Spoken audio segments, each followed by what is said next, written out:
morning, pilot. We are in Van Nuys. 7 a.m. here, very windy day. So this is the day we're gonna fly IFR to Merced. This will take 2 hours flight, and I guess that will be a wonderful flight. We just refueled the airplane and we good to go. So let's go and enjoy the flight IFR to Merced.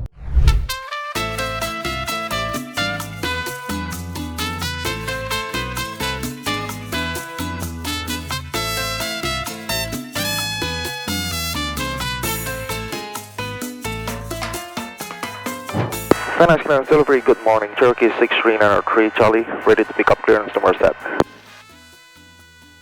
Number 6393 Charlie, Van Nuys Clearance Delivery, clear to the Merced Airport. Canoga 3 departure, Fillmore transition, as filed. Maintain 4,000, expect 10,000, 10 minutes after departure. Departure frequency 134.2, squawk 2046. Clear to Merced X Airport, Canoga 3 departure, Fillmore, then as filed. Maintain 4,000, expect 10,000, 10 minutes after departure. Departure frequency 134.2, squawk 2046, 6393 Charlie. Cherokee 6393 Charlie, runway 34 left, clear for takeoff. Runway 34 left, clear for takeoff, 93 Charlie. This is an amazing journey from Van Nuys to Merced for a great gathering with Bill Bulfer. He is a former Continental Boeing 737 captain who also an author of Cockpit companion book and app. Since 2006, I became his authorized distributor in Asia, and today I will meet him in person after 16 years of friendship. Enjoy our podcast.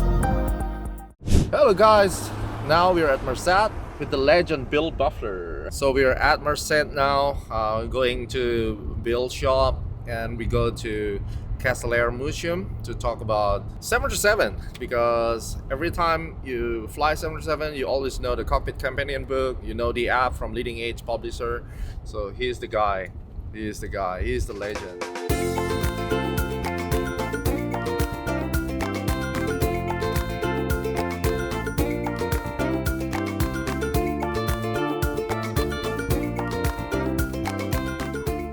Okay everyone, here we are in Bill Bulfer workshop. This is really rare chance. We are so proud to become his distributor, and here we go. World headquarters. Wow, world headquarters of Cockpit companion, leading edge publisher. Wow.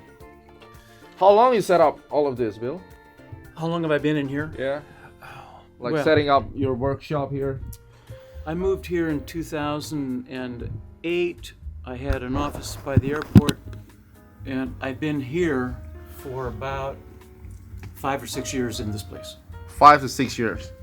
I think I know your book like since 2005 and 6. You already make a Cockpit companion that time, right? Okay, little book history. The FMC guide Yeah, This FMC book guide. I own that. is 1989. This book is about over 30 years old. Over 30 years old. I don't print it anymore. Why? I hate to say this, I lost the digital copy. Oh. I was not careful with it, and So then that will be the last copy then. I don't even. It's my copy, but you can get it on the app. Oh yeah, but it's different. It's like owning the books is something, right? Yeah. Especially when you sign it. Oh, how can you get Indonesia here? Well, you're gonna tell me all about this. Oh my God. You know where you live and all that stuff. Yeah, I live here in Jakarta. So this is the capital city, and they're gonna move this capital city to around here. Wow. And then this is Bali.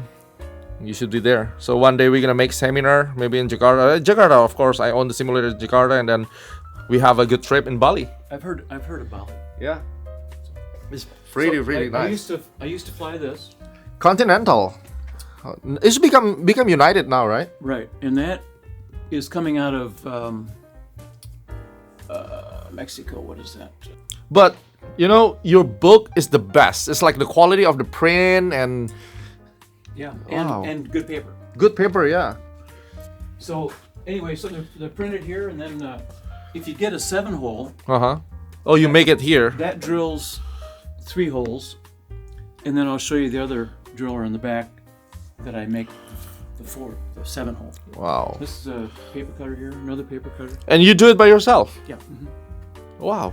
And so I print on 8.5 by 11, Mm-hmm. and then cut it. So when I print I get 2 books, and there's no waste. Oh, this is my 180 Oh, that I sold. the tail dragger. That's my last airplane. That's the Merced Airport. See the tower? Yeah, so it's really hazy. Cat 1, Cat 2. This is this airplane went to Kenya. Whoa. Wow. And also, you're gonna cut and paste on here. Yep. This is my aviation library. These are all antique books. A lot of times I'll have 2 of a book. If you ever find a book you want, and there's 2 of them, then you can have it. Wow. Because when I die, these things will probably go in a landfill. People don't read books anymore. But there's a lot of antique books. So if you see something you want, there's 2 of them. Just don't take the first edition. Yeah. But you can help me clean it out. See, here's World War I Fighting Ace. These are more modern, and these are all my performance books here. So I hang on to those. Besides his aviation passion, Bill also an auto lover. He is a collector of the Mercedes-Benz, and he has so much cool stuff in his garage. Hello pilot, here we are with Bill Bulfer. Thank you for having time with me. Thank you for coming, Jim. It's like 2 hours flight here, flying the airplane is really worth it, and finally meet you as the legend of 737. Oh my God. And now here we are at the Castle Air Museum. Castle Air Museum, and this is a DC-9. I was a little kid when this airplane came to Indonesia, and our national carrier fly this airplane. Yeah, it's back in, I think, 90.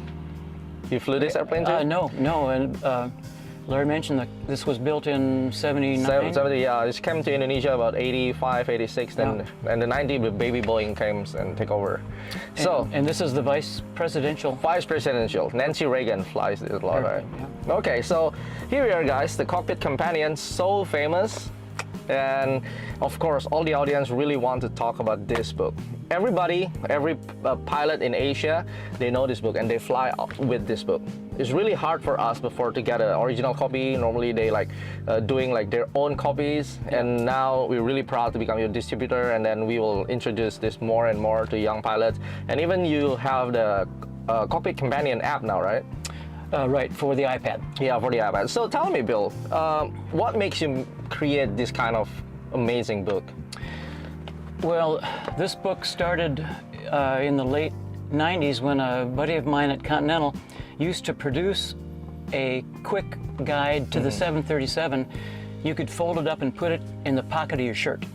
Oh yeah, I heard it's like a United pilot made that? No, it's Continental. Oh, Continental. This is okay. back 25 years ago. So Bruce decided, in fact his name's in the book, Bruce decided he didn't want to do it anymore. So I bought it, and again it fit in your shirt pocket, and I started studying more about the airplane, and eventually it's grown now into the NG Max book, and it's over 300 pages now. Wow. And you do it by yourself, everything? Yes, yeah. And I have help. I have help with people send me manuals, and I have a lot of help. But I print it and cut the books, drill them, bind them in my shop here in Merced.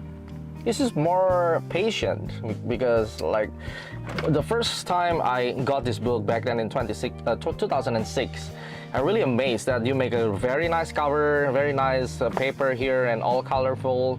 And I think more than 1,000 copies already sold around the world, isn't it? Oh yeah.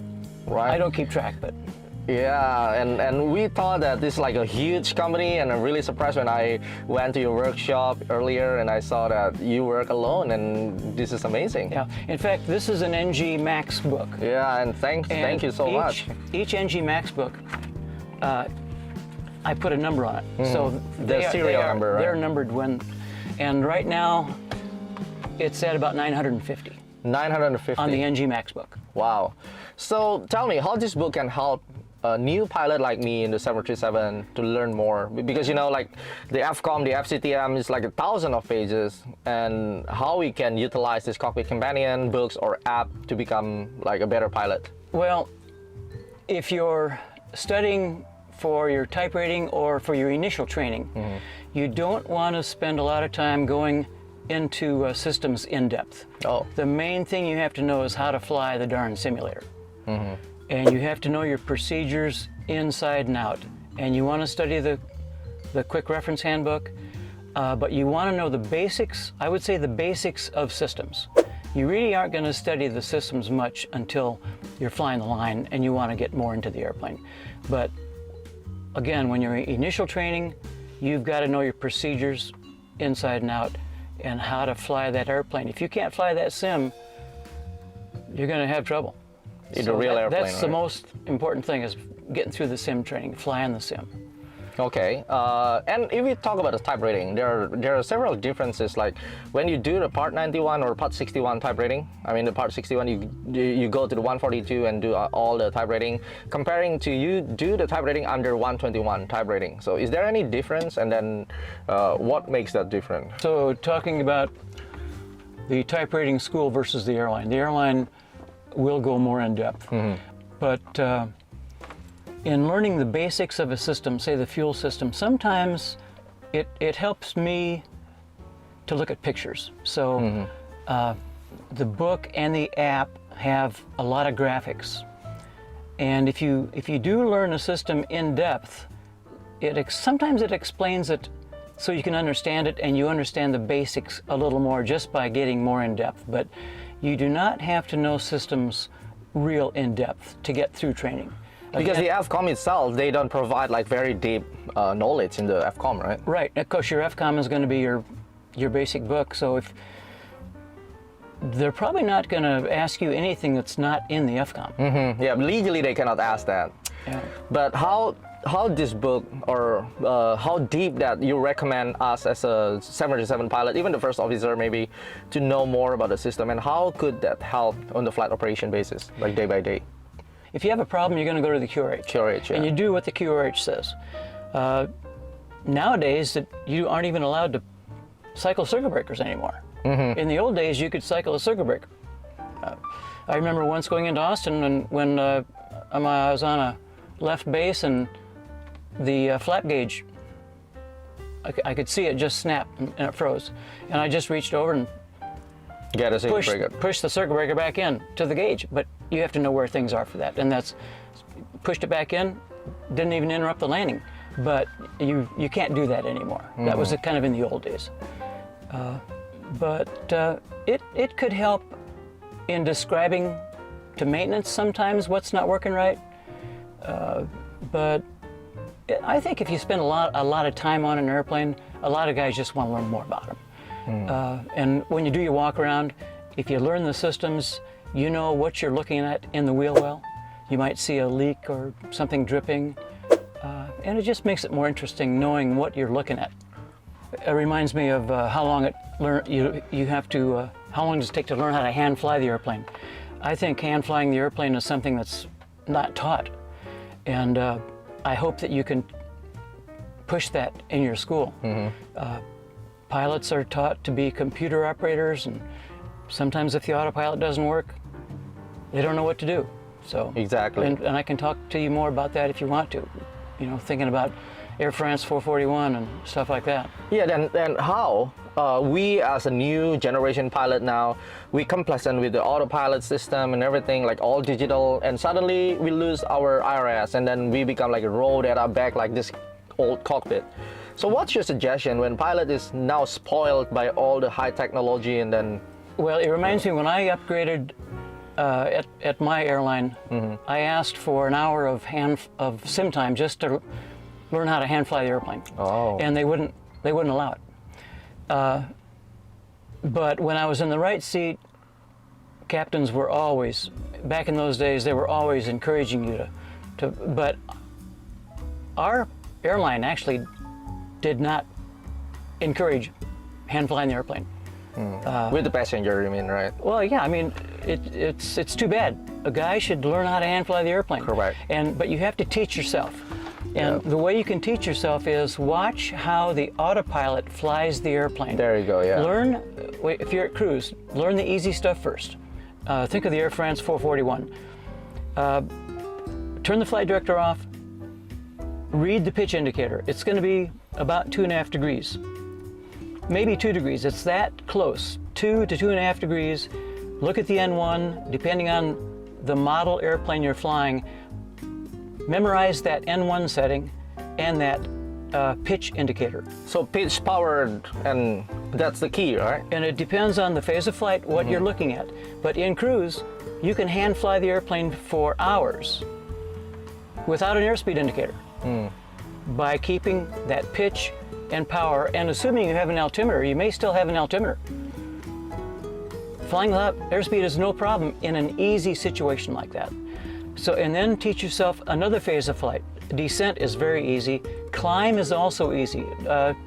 Let's consider takeoff. You rotate a course. I would use 18 degrees, but do whatever your airplane works best at. 17, 18 degrees on rotation, and you got the throttles all the way up, so there's no memorization there. Climb power is going to be, I'm forgetting now, 93%, and you're going to lower the pitch down to 10 degrees. Now, you're going to learn all this. You can learn this by watching the autopilot do it. 10 degrees gives you cleanup speed. When you got the airplane cleaned up, pull it up to 12 degrees, and you'll climb out at 280 knots to 3,000 feet.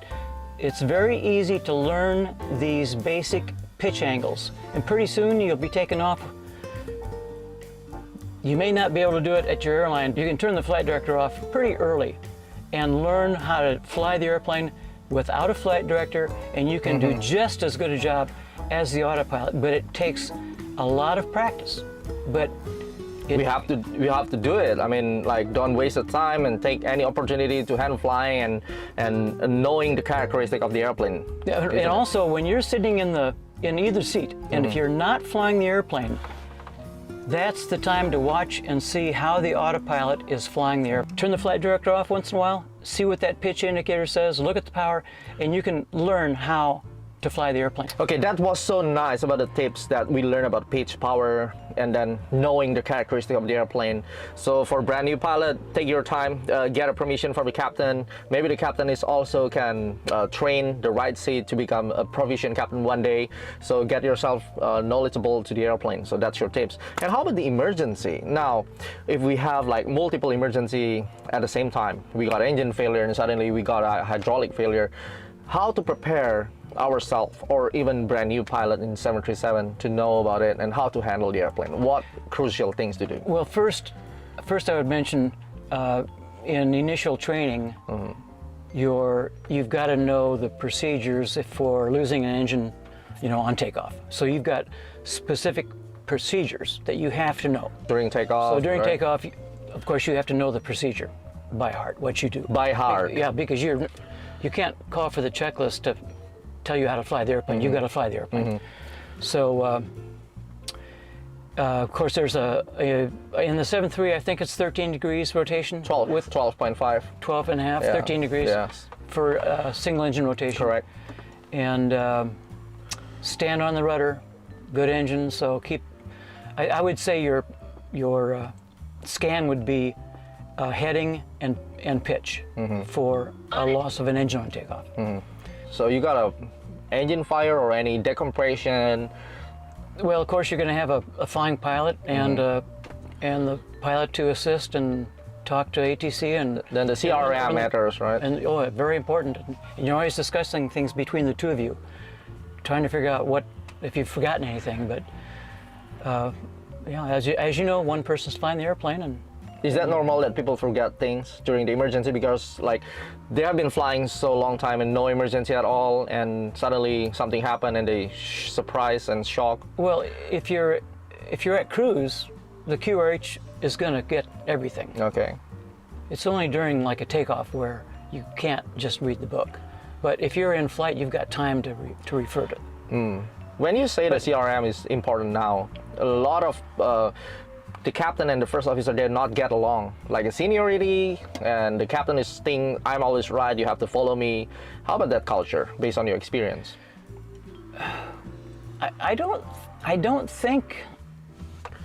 I think in North America we don't have that kind of a problem. I don't believe. Oh, okay. But I just thought of something. There are certain things in the QRH that are memory items.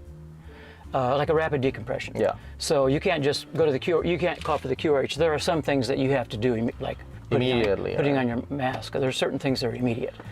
But like Another memory item was runway trim.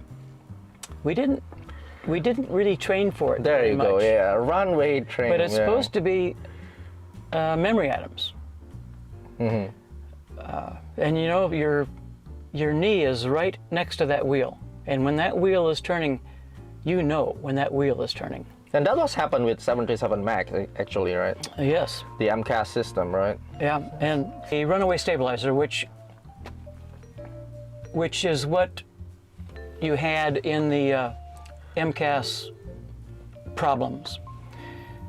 You're going to know that the trim is turning because it's rubbing against one of your knees. You can't miss the trim wheel. And if it's, well, here's what I want people to try. The factory manual says that you can grab the trim wheel and stop it. Teach yourself a couple of things here. Here's the first thing. When you're at the gate, grab the trim wheel with one hand. With the other hand, run the trim wheel nose down. And do not let go of that trim wheel. Your life depends on that. Do not let go of the trim wheel. See if you can stop it from turning. Even if I'll tell you this, that you will be able to do it. It's easier to hold it than to stop it when it's turning. So if you have a runaway trim, let's say you got a runaway trim nose down. Run the manual stab trim nose up. As soon as you let go of that trim switch, one pilot should grab the wheel before it starts going in the other direction. And you can hold that trim wheel. I can tell you, I think anybody can hold that wheel. I'll tell you this, I don't think everybody can stop the wheel when it's turning. Well, that's really great about the trim. And what really happened over the MCAS? So let's say the MCAS is all about the runway trim, that's what Boeing said. And then if that happened, even though you're not being trained for that, would you be able to recover in that situation by turn off the stab trim cutout, thing like that? Yes, so in the two accidents we're thinking of, as you know, the autopilot, MCAS will not engage if the autopilot's on. Yeah. But in both cases, you couldn't get the autopilot to engage. In a couple other things that stop MCAS, if you have the flaps down, that stops MCAS, and if you run the manual stab trim from the yoke, that will override MCAS. And in both cases, the crews had done this. I can't remember which airplane, but one of them put the flaps to 1 and the trim stopped moving. Then they put the flaps back up and the trim started moving again. And it would go for 9.2 seconds. Then it would stop. And because the angle of attack indicator on the left side was damaged or something, the SMYD thought it was still stalling out, and it would begin another 9-second run. Stop for 5 seconds. Begin a 9-second run. So Boeing thought that pilots could figure this out, I believe. And I think they believe that guys would go to the runway stab checklist. Got it out. Yeah. And in the MAX, either stab trim switch cuts off the autopilot and main electric. But the fix, several things on the fix. MCAS will only operate for 1 cycle now. And it will not operate, it will not move the horizontal stab in a position that will override the elevator. So, and there's a couple of other safety features. And now that it's in the FCOMs, we all know what it's about. And I'm sure it'll never happen again, but it takes people who can fly the airplane and not depend on the automation to figure this stuff out. So that's the main philosophy. I mean, even though you got a lot of automation, like Airbus now is really, really cool stuff. So you need to be able to fly manually. Is that what you mean? Yes, and I've never flown an Airbus. Have you got Airbus time? No. But it's like people say that even the manual of Airbus is like the control wheel steering of 737. Yeah, maybe they build the airplane so you can't kill yourself. In the Boeing airplane, sometimes you want to know how to fly the airplane. Okay. Then how then for people who take a flying lesson now, like a private pilot, what preparation since the early stage of the flight training to bring them as a good jet pilot and safe, of course? Well, you know, instrument procedures are all the same everywhere. Yeah, correct. And a lot of your sim training will be shooting approaches. How if they decided to, okay, I want to put my life as a career, as a pilot, airline pilot career. What is your suggestion for all those young pilots who decided today, after they watching us, okay, I want to become an airline pilot? What they need to have, like mentally, whatever in their brain? Well, of course, it's the best job in the world, and it will take all of your effort to get through some of the training programs. The instrument rating is tough. Any initial training program takes a lot of time, so you're just going to have to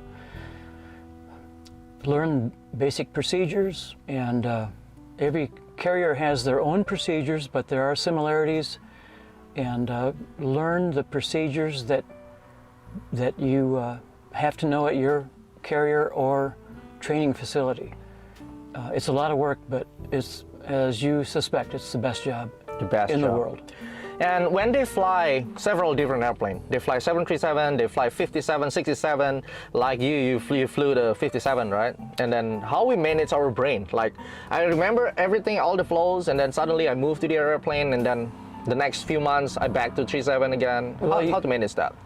I just flush the old airplane out. I can't carry two airplanes in my head, so you just flush the old one and completely learn the new airplane. Every airplane has different flows. The only time I flew more than one airplane was in Alaska in the bush. Bush pilot, okay. Nice. So these books really help a lot of people, and now you're developing an app. And tell them, what is your next plan about this education? Well, the app takes a lot of time. I'm usually reading 737 maintenance manuals every morning for 3 or 4 hours, almost every morning. So I spend a lot of time researching the 737. Until now, how many years already? 30?